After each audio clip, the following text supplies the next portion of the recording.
This man promised his followers the world, then led them to their deaths. This man was once part of a cult's inner circle and now works to prevent others from doing the same. I went from Stephen Hassan, who was a college student writing poetry, and I became a right-wing fascist. We look at what happens when leadership turns bad and how to avoid becoming caught up in a cult. Port Kaituma, Guyana. In 1978, 918 people died here and in the country's capital. This is Jim Jones, an American religious leader. He founded an organisation called the People's Temple in the US. He took many of his followers to Guyana, building a settlement called Jonestown near Port Kaituma. Soon there were reports of beatings, disease and other abuse. Jim Jones' mental and physical health became worse. November 18, 1978, Temple members attacked a plane on this airstrip. It was carrying a team investigating Jonestown.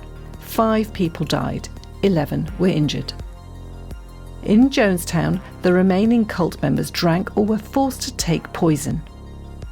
Men, women, children and babies died. This pattern has been repeated. Political leaders like Kim Il-sung and Stalin had cult-like followings and were responsible for many, many deaths. What gives a leader like this such control over their followers? A cult-type leader is typically someone who claims to have all the answers needed to solve the world's problems, and that includes whatever problems the individual they're attempting to recruit faces as well. As a result of this, they demand absolute commitment from their followers and encourage them to escalate their commitment to the group until a point is reached where absolutely every waking moment and all the emotional and intellectual and financial resources of the person concerned are committed to and involved in the group. Cult leaders like to claim to be able to solve the world's and your problems, and they want your complete devotion. Cult leaders are not necessarily easy to spot.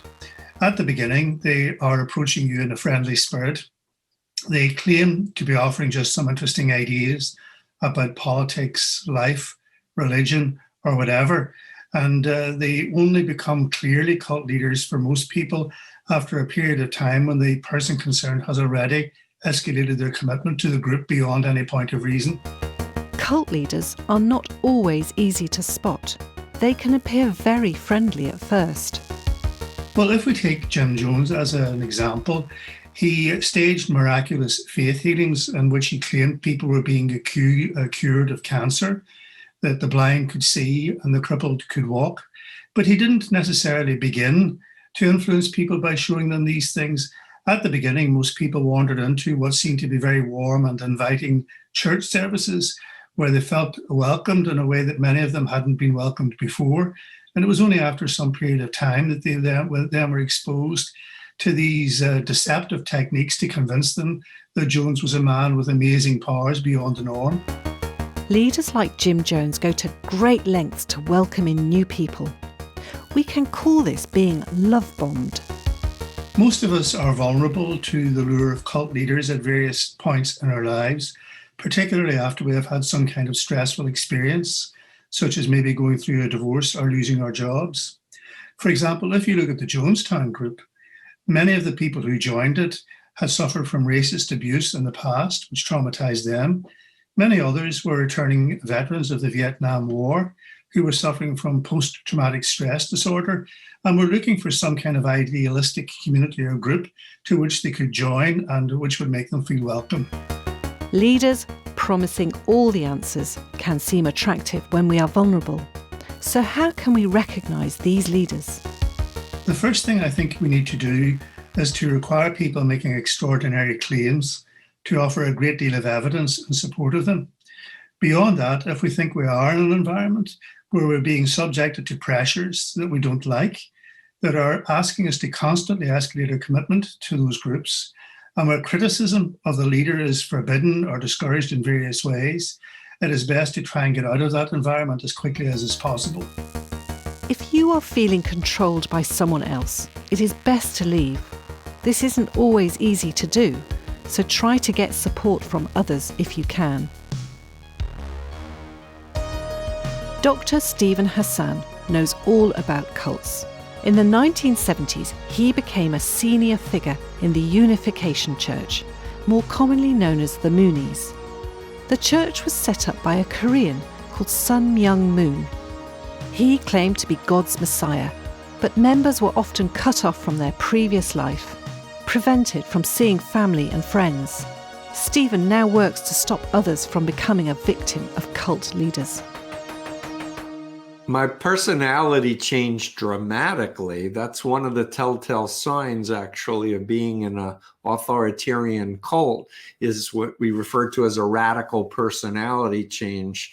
So I went from Stephen Hassan, who was a college student writing poetry, who had a ponytail and wore dungarees, to a man with a short haircut, three-piece suit, and I became a right-wing fascist, essentially throwing out my poetry, cutting off from my family and friends because they raised concerns about my membership. So Stephen Hassan's personality changed dramatically when he became a Moonie. How did he view the leader, Sun Myung Moon? So it's very important to understand that I was already programmed to look at him as the greatest man in human history. So naturally, I had my blinders on already when I actually met with him and experienced him. I've heard many people see him speak and they'd say, he has no charisma. Like, how could you see anything in him? So that's an interesting phenomenon, that somebody who feels that the person is emanating great charisma and power could leave somebody else completely dry. Stephen admired Sun Myung Moon, but he had been programmed or brainwashed to be.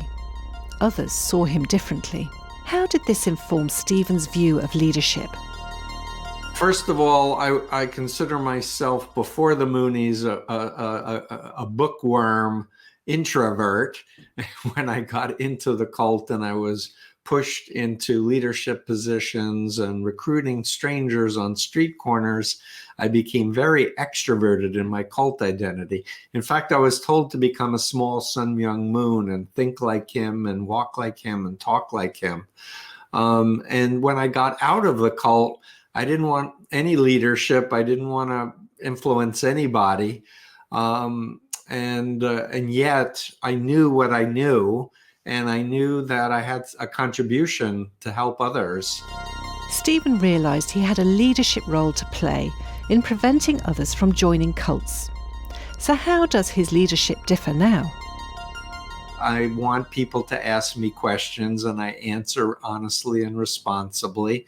And often people will challenge me and say, we don't agree with this point or that. And I think about it, and if I realize they're right, I apologize and I change my point of view. So the key is humility, I think. Stephen encourages people to challenge his views, and he is willing to change his mind. So how easy is it to fall for a cult these days?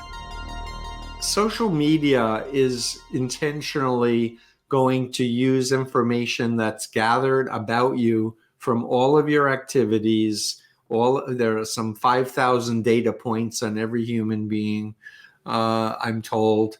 And these are going to be oriented in algorithms towards you. So what I say is you need to be really skeptical. And if you're curious about something, really do a consumer awareness approach. It's saying they're making this claim. It sounds outrageous. I need outrageous level of proof. Be skeptical or wary of claims being made online, and check them out thoroughly. So people who make grand promises and demand complete loyalty from you are likely to be cult-like leaders. Even online, question their claims, check their facts. If they are authentic, they won't mind.